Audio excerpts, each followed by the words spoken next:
Good afternoon, it's Miss G back again.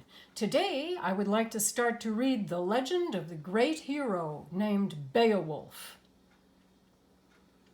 Beowulf. Grendel, hater of men. Come, my henchmen, King Hrothgar said to his Danes, let us build us a mead hall, high and gabled, huger than any known to men. There we will revel and make good cheer. The sound of harp and song shall be heard, and I will distribute to young and old such gifts as God gave me, except the land and the lives of my men. So skilled workmen came from many countries and fashioned a noble hall. Heorot it was called, the heart, because of the antlers high on the gabled walls. Its fame spread far. Happy are Hrothgar's thanes, folk said, in distant lands. But in his dark abode, the grim monster Grendel heard with envy and anger the din of revel in the hall. He heard the harps ring out and the clear songs of the singers. At fall of night, Grendel went forth. He found the lofty hall where, after the feast, the thanes had gone to sleep. He burst open the door. Savage and gluttonous, he seized 30 of the sleeping warriors and rushed back to his lair. There was moaning and wailing in Heorot when at dawn the strength of Grendel was known and the trail of blood was traced to the lake. The chief sat grieving for the loss of his men, but pause there was none. With the return of darkness, murder started anew. Night after gloomy night, the terrible monster came to Heorot, till none dared sleep in the hall. Silent and empty stood that lordly building after set of sun. At dark, it was a place of dread. Thus, for 12 years, the terror went on. The lonely roamer preyed on the Danes, one against all. He ambushed young and old. The fiend would not make peace for gold, nor did altar offerings help. He lorded over Heorot, and tidings of the hater of men spread far in sorrowful songs. A hero comes.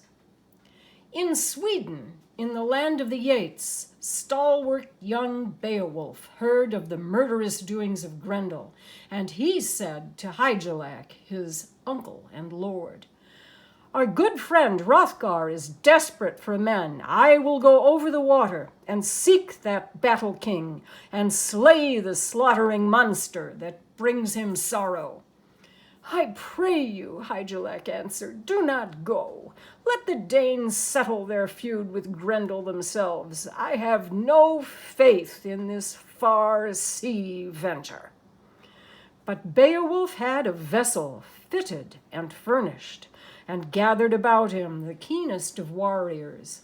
14 chosen comrades followed him to the stout ship that lay waiting under a bluff. The billows were breaking, sea against sand, as they boarded the vessel. Snugly they stowed their trappings and battle gear. Then, over the wind-whipped water, the sea wood sped like a bird with breast of foam. And already on the second day, the warriors could see the shining headlands of Denmark. Now, as with clatter of armor they waded ashore and made their ship fast, a warrior who guarded the coast saw them. What men are you that have brought that tall ship to our land? He asked. Where do you come from? We are of the Geat clan, Beowulf answered. Hygelac's hearth companions are we.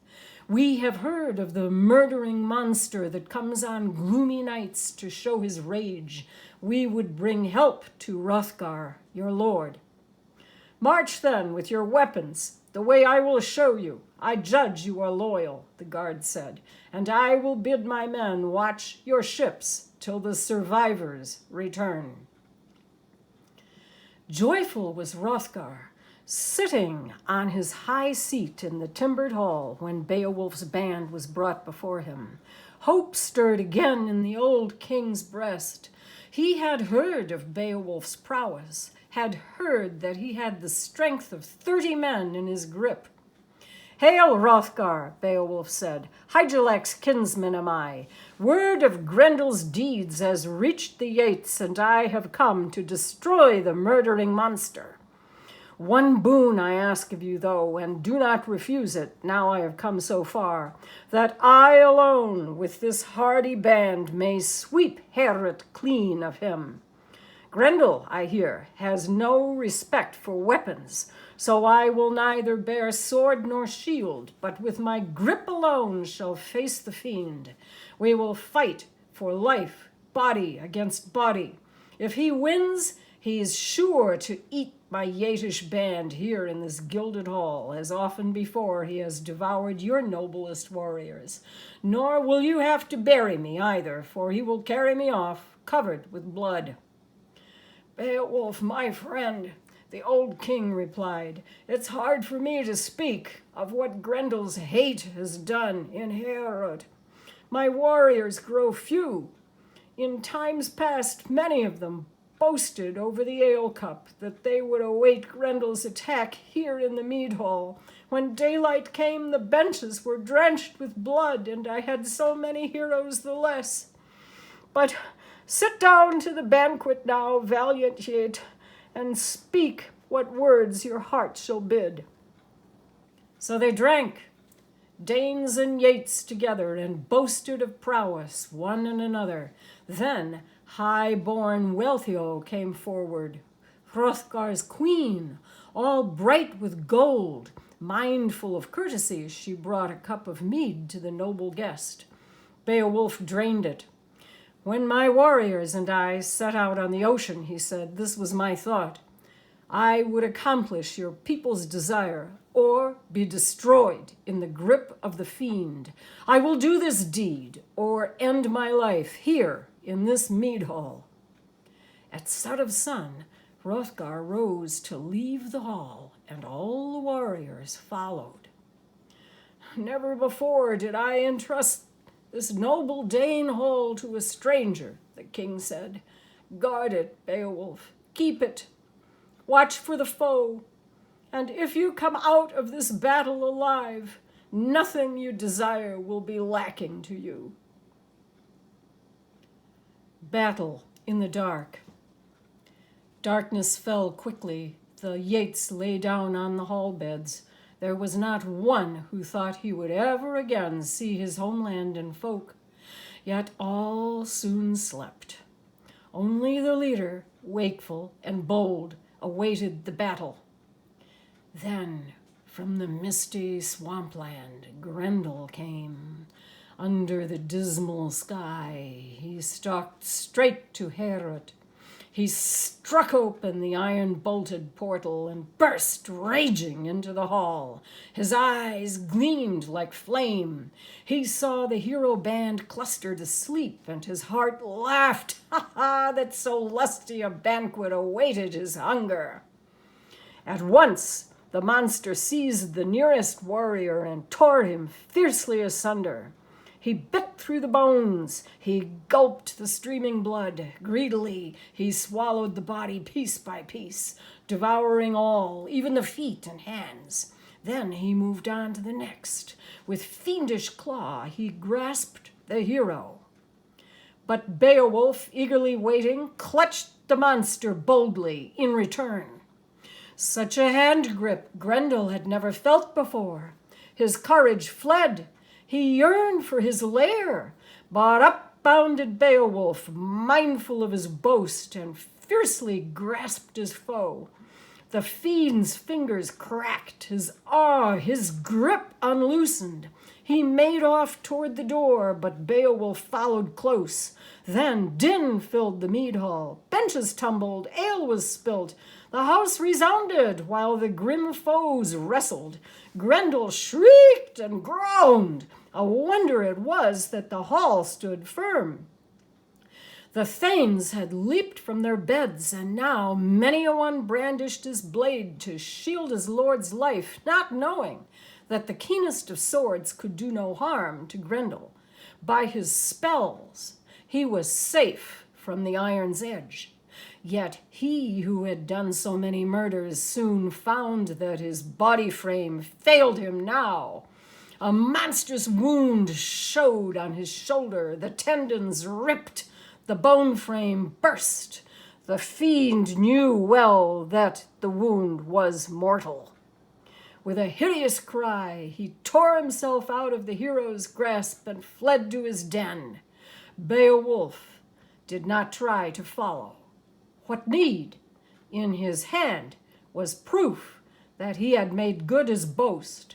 Down under the gabled roof he laid a bloody trophy, shoulder, arm, and hand, all indeed of Grendel's grip.